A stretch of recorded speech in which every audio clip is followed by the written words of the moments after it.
Blessed to know the best at all times. Oh my God, it's your guy Rhett Butler with that pretty left hook hitting you in your goddamn liver. Oh my God, I got my man today, Michael Venom Page. MVP is what they call you. Is that a title or is that your actual nickname?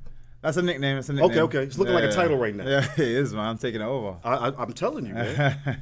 First and foremost, do you like New York City? Welcome to New York City. How many times have you been here? Do you get down in the streets out here? You kick it? Like, what's going on? Yeah, the first time I came out here, I was about 8 years old. I got some friends and some family over here. Okay. And they were showing me around. I went to a couple of the schools. Nice. Yeah, and stuff. So, we're talking Manhattan, Bronx, Brooklyn, all over? They're in the Bronx. Okay. You're from the Bronx? Yeah.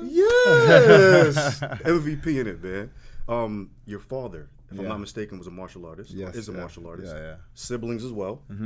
Talk about growing up in a family of martial artists, because for me, it's reminiscent of like Andre Berto, who also has a father prominent in martial arts, siblings as well. Was that literally the maturation to becoming the MVP today, or you had them in your family, but you just wanted to do the same? No, 100%. That is why I'm here today, and why I'm capable of doing what I'm doing. Absolutely. It's weird having everybody do martial arts, because when you get into fights, it's quite technical. Absolutely. It's quite technical. The thing is, we've always kind of gotten on, but anytime we do get into fights, it's serious. Big time. We had so much fun. All my best memories when I was young is because we were traveling to, Manchester, Birmingham. We were going to Bristol, flying over. We went out to Ireland. We went to Scotland. Like we were just traveling non-stop, meeting all people that you just wouldn't normally see if you're just in one area all the time. People you just wouldn't get to see, and just like I just loved. I had some amazing times, and then as well as just competing. And honestly, out of all my siblings, I wasn't one of the best at all. Like really? At all. Like I remember going to competitions, and they're coming back with multiple medals, and I'm just like, what? And what martial art discipline are we talking about? We did a freestyle kick. I actually started in Lao Kung Fu. Okay. And he was, it was big back then, with the Jet Lees, Bruce Lees, Jackie Chan's. That was all in the cinemas over there, and everybody wanted to do what they did. Big time. So that's how my parents kind of got into it. They took it very serious, and then we just were kind of raised through that. And yeah, man, like this just been my life. Right. Who's the best out of all the siblings? I think I got the title now. Okay. I've humble brag real quick. I brought it back right now. But at the time, I think I'd say CJ he's like the oldest sibling. Okay. Boy.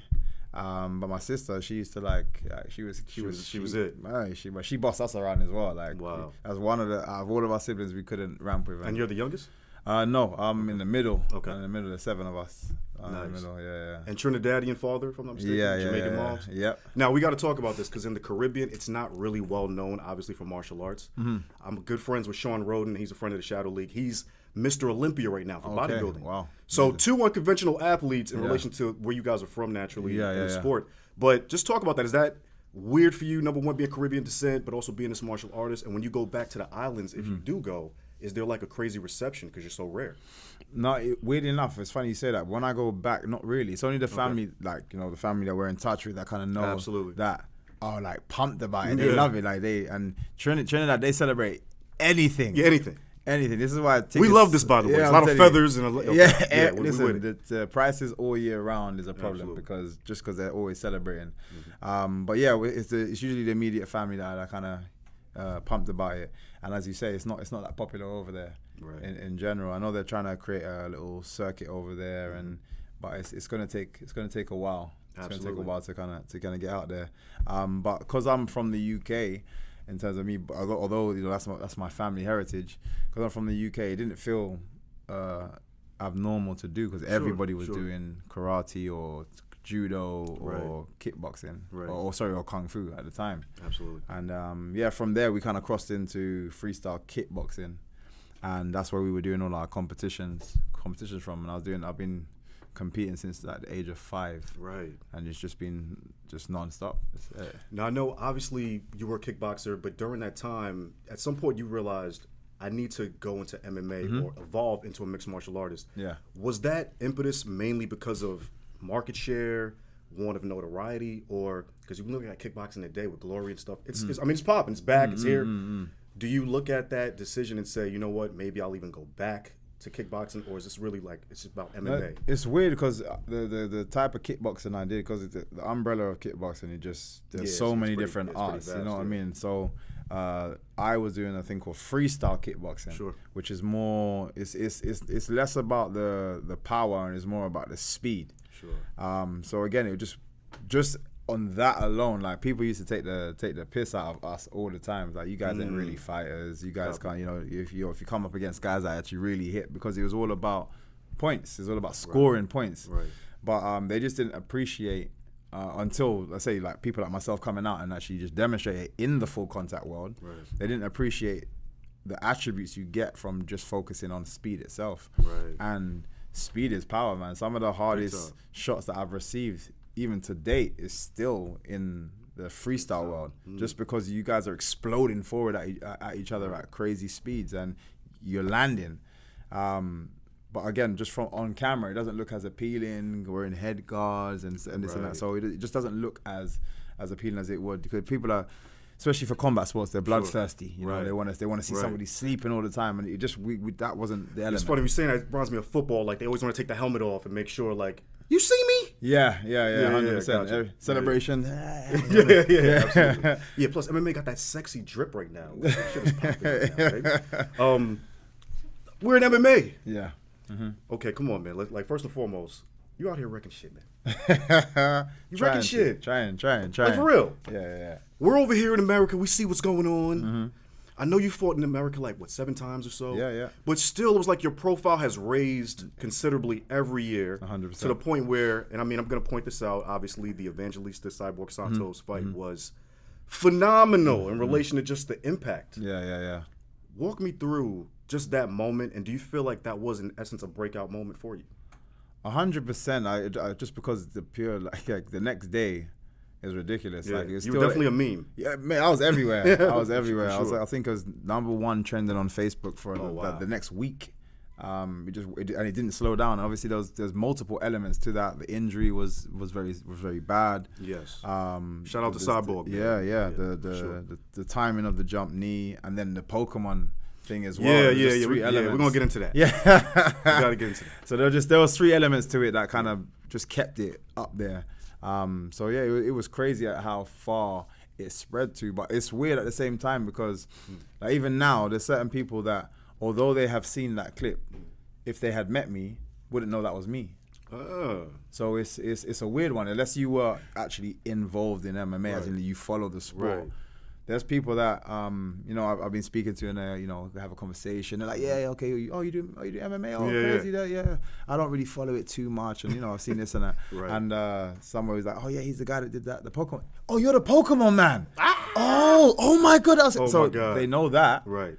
You know what I mean? So, but they don't. It was not necessarily tied to my name. Absolutely. And that's what I want to kind of. Yeah, Pokemon might owe you a check for this. Yeah, I'm telling you. I'm gonna be honest with you. I'm telling you. Putting them on a little bit. Yeah.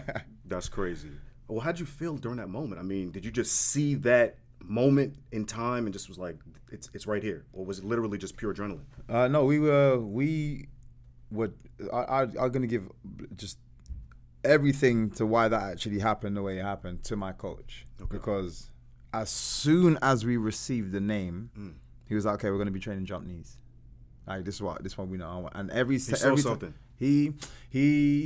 Every time Cyborg throws his overhand, he leans into it. He likes to throw his head first and then almost bowl over the top of himself, and it can be difficult to get away from. Okay.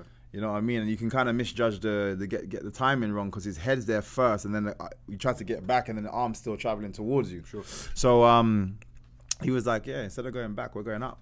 You're going up, and if worst comes to worst, he hits your chest, but you got the knee on, and it was down to him. Every single spar, I had to land a knee. Every single time, no matter who we brought in, I had to land a knee, and it was just the timing of it. I'd never put it in.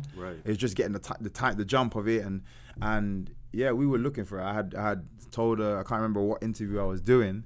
And I was speaking to them and saying, he was like, oh, how do you reckon you're going to finish? I was like, yeah, he's going to throw a punch, I'm going to jump, and then he's going to fall on the floor. And that was it. And that's all I said. Yeah, I knew, and that was in London. Right? That was in London, yeah. Yeah, that's crazy. How was that moment for your fans and just the locals? Yeah, again, like for me, I didn't realize how big it was going to be until I actually saw how big it was. But the energy in that room was unbelievable. Like, and it started. It was good energy in the room, but the way it built at the end, just everybody. And even watching back the videos, you still get the little tingles, and you know, just watching back the video, you could see all 20 seconds of it. You could see the energy, man. It was like it was amazing. So that was good fun there. Absolutely.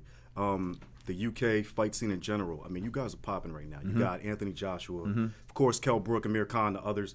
But do you guys talk? Like, do you find yourself actually networking within your peer group of fighters across all disciplines? It's hard because it's everyone just even trying to communicate and connect when you're in the same discipline is difficult. Everyone's got their own tasks and their own, you know what I mean, their own agendas with what they're doing. So it's difficult. But I've come across the majority of them. Nice. And then we speak, and a lot of people, you can see that we appreciate each other for the work and stuff. So again, it's nice because sometimes you don't even know if they, because they're in a different discipline, you don't even know if they're even following. So and you sparred with like Chris Eubanks, I think.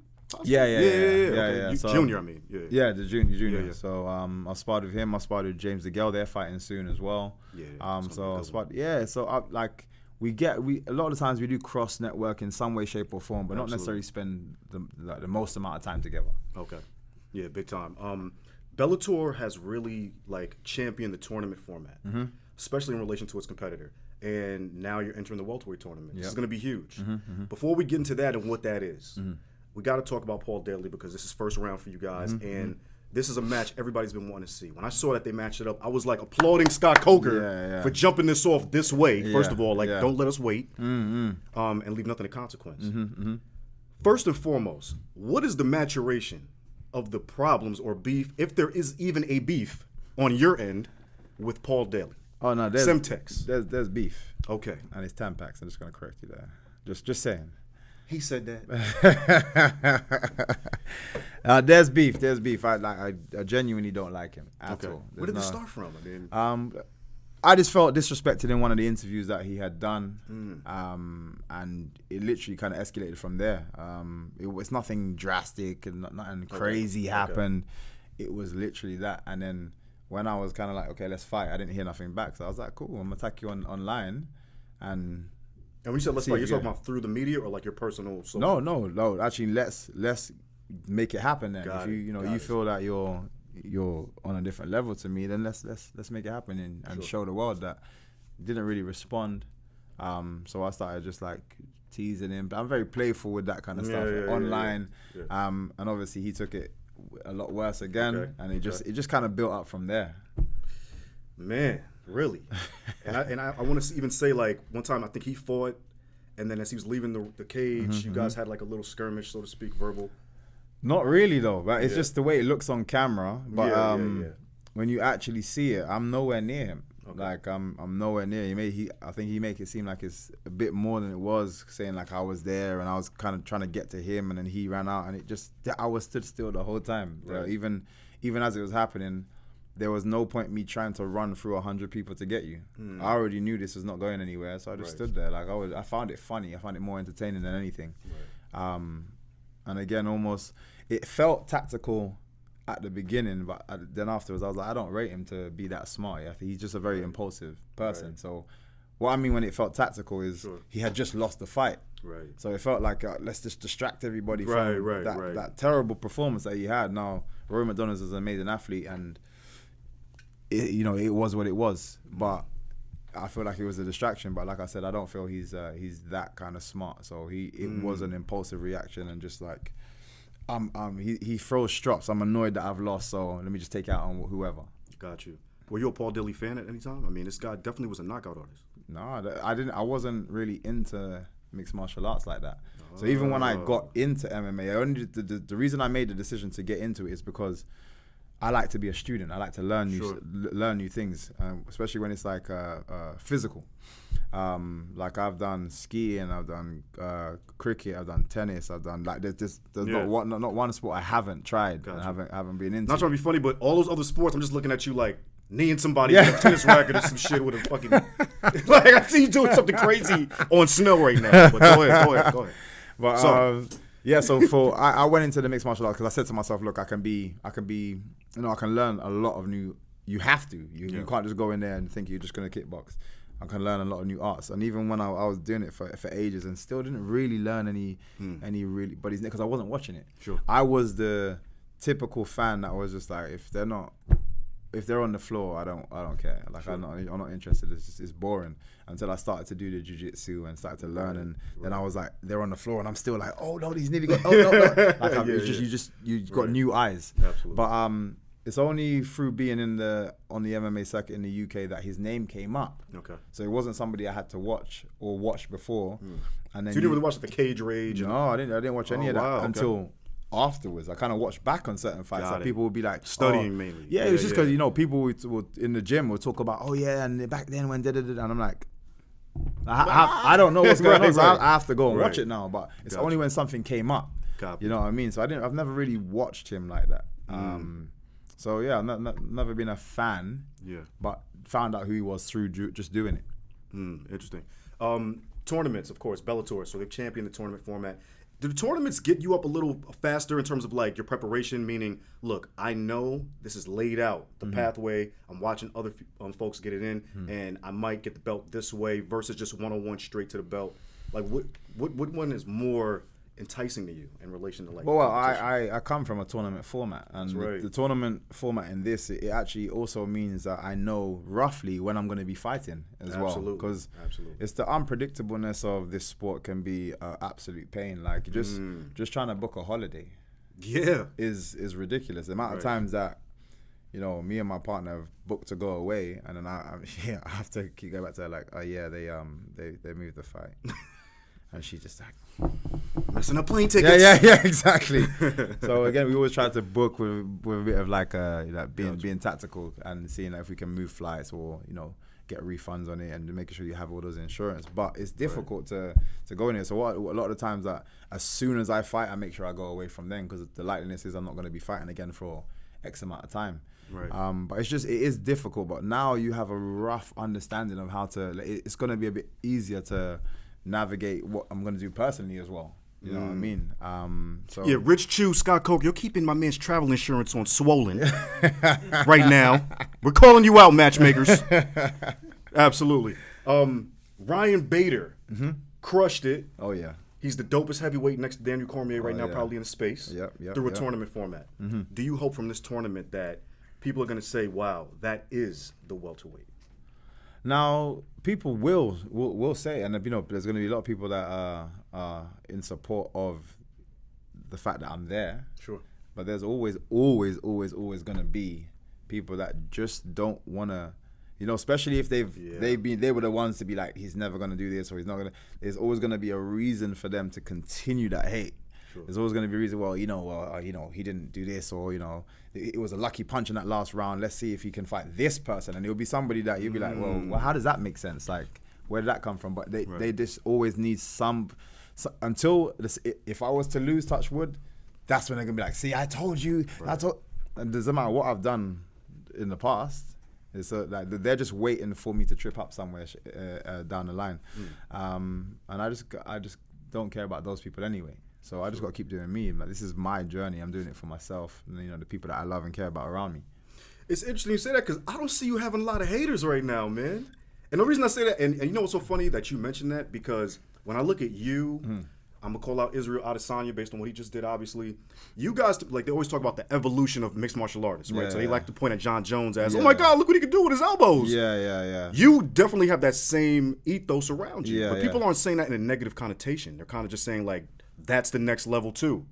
But do you feel hate as well? Cause no, there's for me, I'd say when I first dropped on it, I'd say it was like 90% of people hated it. What? Hate the app. No, that's crazy. Absolutely hated it because they're just crazy. like, that doesn't work. No. Right. And I actually remember even people that were in support of it were still kind of skeptical. A guy walking up to me, he had spotted me while we was just walking down the road. He had spotted me. Oh yeah, you're the guy that was fighting. He's like, oh, let me ask you a question. You see that? Like that first fight, that was just like put on, like right. That was fake, wasn't it? I was like, no. What do you mean? He's right. Like, they paid the guy, or I said, how much could I pay you to kick you in your face like Man. that? And he's like, oh yeah. That's like people still that's crazy. Were deluded, and just because of the fashion I do it in. Right. People are like, that's not real, man. That's movie stuff, or that's like wrestling type thing. Sure. And yeah, like I got a ridiculous amount of hate, and it's completely changed over, but it's still there. And you're saying like more in the industry, or do you think the fans themselves? No, the fans themselves. The keyboard warriors. Yeah. Okay. They a lot of people, they just don't like change, full stop. So as much as they're like, oh, that could be the next thing of the evolution of MMA, sure. Until it's actually in the evolution, it's not gonna be. You know what I mean? They still question it. Right. And anything that's not the conventional is eventually going to be found out. Copy. And that's their mindset. Yeah, but haters aside, you're still, I mean, you have to still know you're probably inspiring a new generation 100%. Of kids that are like, I could do that too? Yeah. I mean, speak on that. Do you even see that in the gyms that you work out of? Do you see 100%. If you see a lot of even the guys in my gym and their movement. And it's funny, I had a couple of guys that I used to train, and they were asking if they could come and train with me now in the mixed martial arts. So I was like, yeah, no, come down, do some sparring. We always like, love that. Right. And they came down, and these guys are from the freestyle point, so they moved, they moved the same, and they're bouncing the same. And they came into the gym, and they had been going off to like a couple of Muay Thai gyms, and saying how they were getting the better of people just because of the movement and stuff, and they didn't understand it. And they came to my gym now, the London Shoot Fighters. And they were fighting some of the guys there, and they were just like, "What is going on? These guys are moving like us. Right. That makes sense." Right. And it's because they've seen something that's worked. My coach is a genius with that as well. He's just like, "It works. I'm gonna spread it to everybody in here. It's not that's just you." And all of our guys, as they come from the the Muay Thai, and it's just a power kickboxing, and they can all move now. And it might not be like the exact same as me, but it takes effect in their fights. They understand distance more, because having to fight me all the time is that you either try to match that pace, or you're just getting hit without success all the time. Damn, do you go that hard too in training as well? It's just non-stop. We spar all the time. Like you thought the tricks, everything. Okay. No, everything. It's when we spar. It's like we're going. Obviously, if someone gets injured or hurt, we have to stop and make sure it's not like we're still ground and pounding people. Absolutely. But when we go, and it's funny because we go to other gyms and stuff, and my coach doesn't like. He's like, no, he says to the guys, start hard, start aggressive, and they're like, oh no, I'm not warm. He's like, well, warm up, go warm up now, because we start on 100. It doesn't. We don't do this pitter pat play and warming up type thing. He said, no, we start at high speeds. That's crazy. We're that gym's known for it now. Nice. So let's talk boxing. You're 2-0. Yes. Okay. And you signed to David Hay, Richard Schaefer, and all those guys? Yeah, it's just with them, it's just a individual deal. So, because they understand I got commitments elsewhere, they didn't want to try and tie it into like a long, drawn out contract. They're just like, look, we're happy to work with you, and we can benefit each other. So, when you're ready to box, we'll sign a deal. You'll box. Right. What's the weight class? Super middleweight. Wow. Yeah, and again, a lot of people in boxing are like, there's no way you're a super middleweight. But I was like, that's just the equivalent of what I would be in the mixed martial arts, but they just don't get that kind of weight cut. They don't understand it, because they don't necessarily cut that much weight when they box. Absolutely. Well, would that be like the weight class, or would you even look at going down to middleweight or even up to light heavy? Oh, I'll definitely light heavy, cruiser. I've sparred so many different like weight divisions in boxing. I actually feel like there's not too many different things that is dangerous. It's the left hand, right hand. So I have a bit more time to be a bit more playful, a bit more creative in my movement. Sure. But the power level of these guys though, because they're just constantly, it's different. It's different, man. Because they're just constantly just beating their hands on pads and this and that. The speed and the power in their hands is on another level. And after training, kickboxing, obviously MMA, do you feel like boxing is the one that you're going to have the longest curve to learn? Not really. I think if I actually invested more time in it, I could get more output in my arms. But if I did that for the sake of doing that, it would affect my MMA. Like I'll slow down, and it's weird how you can be focus on kicking and then your punches drop and this, and you're just constantly trying to do this in training. Levels. This is why it's so difficult. One week I feel absolutely amazing doing jiu-jitsu, and the next week I just feel like I've forgotten just everything. Damn. It's such a frustrating game just to train in. Right. You know what I mean? It's difficult. It's difficult, but at the same time, that's the game as well. I enjoy. Yeah, just the challenge. Yeah, just keep notching everything up, just a little bit by bit. Right. But because this mixed martial art that is still the primary and the focus, I can't just just say no. I'm just gonna do unless I signed a massive boxing fight. Sure. Then my training is dedicated to boxing, and you'll see the difference in how I would box, and 100% you see the difference in the output of power that I'd be able to get. Right. But while that's not really a focus, and the only reason I'm doing that is because I want to be able to call somebody out. Sure. And when I was calling them out now, everyone's like, not interested because you haven't got a record. So I was like, okay, if you want me to do it the hard way, I'm still coming for you, but if you want me to do it the hard way, I'll do it the hard way. So is the goal to, obviously to get a belt in MMA, but is the goal to get a belt in boxing at some point? Or, because, now we're in the post-Mayweather-McGregor phase where you can just get a big-ass bag for fighting the right dude. Yeah. You know what I mean? In all honesty, I would like to have a belt and be like one of the first to have a belt in both. That'd be huge. You know what I mean? And just like I said, for me, it's constantly reminding people that my style is effective just anywhere. Like it's just effective for combat. Right. And that's probably one of my number one focuses. Aside of just enjoying it, and finances, for me, if you're good at something, finance will come. So I'm not chasing money. Right. Chasing passion. It's the passion. Yeah. It's a difficult sport to do. You wouldn't do that if you're chasing money, and mostly people won't last. Right. If that's your focus and you don't get paid well at all at the beginning, you are not staying in this sport. You know what I mean? So you have to be passionate about it. You have to enjoy it. Who was your favorite fighter growing up? And that could be boxing. I'm sure you didn't even follow MMA, so say boxing. Boxing is Pernell Whitaker. Sweet Pea. That was my guy, man. Absolutely. And it's weird. I was never, again, for me, for some reason, just never really got into any. I never get sucked into one sport and get obsessive about it. Right. I'll do it for a little bit and then change, and I'm watching this, and then I'm watching that, and I'm watching this. So, but when I got in and I was watching boxing for a period, I was killing his videos, man. Killing his videos. And I just used to love the style. The style. Who's your favorite active boxer today? Lemonchenko. Yeah. Matrix. No, Matrix. Serious, mate. He's Neo. Yeah. He is Neo. He took both pills. Right. And he's amazing. Like his movement, and it's a different representation of what I'm doing as well. I was gonna say that. I mean, he's similarities are crazy. Yeah, he's just going by his movement. So he's capable of doing stuff that just doesn't make sense sometimes. And the amount of times he's made people wave that white flag and just be like, I just want out. Right. And I understand the frustration that people feel, because I know I give that to a lot of people as well during fights. And his movement is insane. Insane. Absolutely. Yeah. What music does Michael Venom Page listen to get hyped up for this stuff, man? You know what? I go by whatever I'm feeling at the time. Okay. Sometimes I feel like I'm jumping the gun a bit, and I'm a bit too pumped. Yeah. So I'm gonna fling on some Etta James. Okay.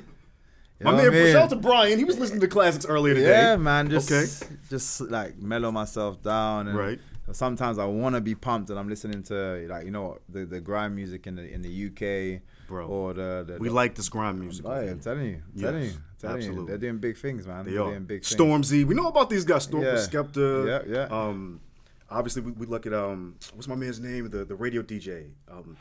Oh man, I just lost him. Tim Westwood. Oh, Westwood. He's old school though. Yeah, we get that over here. Like we like all that stuff, man. Yeah, baby. Yeah. I know. So that's like Funkmaster Flex for us. OD. Yeah. But we still love it. We still like the classics. Of course. 21 Savage. You know this guy? Of course. Yo, he's British. What happened? We thought he was from Zone 6. East Atlanta shorty. That day, were you guys like, yo, we got one? No, it's he was hiding in plain sight. It's funny. I feel bad though. I feel bad because everyone's blown up. The memes, I'm dying. The memes were everywhere. The memes are going crazy. But it's actually my missus. She was actually like, she thought, let me do some research into this. Okay. And shout out to Brian again. I'm telling you, I feel bad because he I think he came over when he was like 7 or something. Right, so he was very young. And his parents are from the Caribbean too. So there you go. So they were I think it's his parents that in that position that's supposed to do his papers. No 7-year-old's gonna be walking in like, oh, is this correct and signing here. Right. They obviously didn't do that. Right. And that's why he's classed as an illegal citizen. But as a kid and being there so long, that shouldn't even exist. And he has kids here. Exactly. It's crazy. That just shouldn't even exist. It's funny. It is funny. It is very funny. I'm not gonna lie, I thought his accent was gonna change the day they got busted. He was gonna be like, my bad. One of my friends, he posted something online. He was like, 1, 2, 3, 4, 5, 6, 7, 8 pounds in my bank account. In my bank account, pounds. So I was just like, yeah, that's crazy. I was cracking up, man. It is funny. It is funny, but I feel bad for him at the same time. And he did him dirty during the Super Bowl week. Like, I think it was Super Bowl day. Oh yeah, it was on a day, wasn't it? It was on a day. Yeah, that's what I mean. I think crazy. it's just it's unnecessary, and I think they've gone way over the top with it. Absolutely. They should have just looked at the situation. They should have been like, okay, that makes sense. Like just maybe sort these papers out, and then we can just keep moving forward as normal. But it's not like he was a big grown man that came to the country and decided to just not stay here, just to just stay here and just not leave and go back. So yeah, it's ridiculous. Crossing the party line a little bit, did you watch the Anderson Silva-Israel Adesanya fight? Yes, yeah. What'd you think about that, man? I mean, you have like two schools of thought with that fight. Some that were like, this is beautiful, it's like ballet. Like you have people that are literally like crying, like they want to, oh my God. Then you have the other folks that are like, yo, he's not all that. Like, Israel Adesanya's not all that. Yeah, but this is fans are just fickle, man. I don't believe they realize how good Anderson Silva was, and he just proved that. For even regardless of his age, regardless of he's probably not. He's not the best Anderson Silva we've seen. He still caused someone that is a talented fighter a lot of trouble. Yes. A lot of trouble. And it was. I'm one of those people that it was beautiful, man. It was good. Some of the stuff it was really nice to watch. It was really nice to watch, man. I did enjoy the fight. I felt like it should have been longer. Like I wanted 2 more rounds. I wanted to, because there was points where Anderson Silva was coming back, and it was just really good to see. It was really enjoyable, and I could feel the respect at the same time. Yeah, it was pretty memorable. So that was nice. That was very nice, and I feel like it ended in the right way, because I was worried that Anderson Silva's, he might be pushing it a bit too much, and he's gonna end up either getting hurt or. Right. But he showed that he's still capable, 100%. Right. And it felt like he almost just like, I'm passing the torch to you. So although, nothing drastic happened, but it's like, nice, okay, you won. Like, keep going from there. You know what I mean? So it was nice. It was nice. Do you feel like Fedor's fighting for too long? Like, I mean, no disrespect to Ryan Bader's win, but was it also a bit of ageism? I mean, what do you think about even Fedor in terms of legacy and all that? I you could say it was, but at the same time, look how many people he beat to get to Bader in the first place. Absolutely. So it's hard to say. I'm sure there's still gonna be. I feel like your chin is never gonna be the same as you get older. So you're gonna always run that risk, but. Is his body capable of still potentially knocking the other person out? Yes, because he's done that. Right. And even when he had a little back and forward with Chael Sonnen, like he was showing some very good mixed martial arts skill, and he shows very good experience in what he was doing. True. And Chael Sonnen is an amazing wrestler, and for him to not necessarily out wrestle him, but he was competent on the floor and stuff. It just shows his experience. So it's hard to say. I think athletes in general do tend to leave or stay in a bit longer than they should, and it's because they're passionate about it, and it's hard to leave. And if you haven't set up something for after, where do you get that adrenaline rush again from? Sure. It is a drug. Like being in there, even for me, like being in there is just, I love everything about it. Right. The crowd, the lights, that it puts you in a place where very few people can achieve that again or get that from just anything. So if you've kind of stopped, and you might just be teaching, and you're craving that same thing again. So you're like, let me just have one more fight. Right. I can have one more. And it's a shame that there's not everybody gets to then follow up and do something else, with their career. But each to their own. Everyone's different. Absolutely. Clearly 50 Cent is working with Bellator on some levels. Get the strap man himself. Get the strap. We're going to see any MVP 50 Cent collabos in the future, man? Some promos, some videos, something. I'm going to say yes. I'm going to force it. Yeah. Put it out I'm putting it in the universe for you, too. Put it out there. Absolutely. We're gonna do business, definitely. No doubt. MVP, man. It was really good to have you here, my thank brother. you. Absolutely, Thank you, man. I've been waiting to see you, too, bro. For real.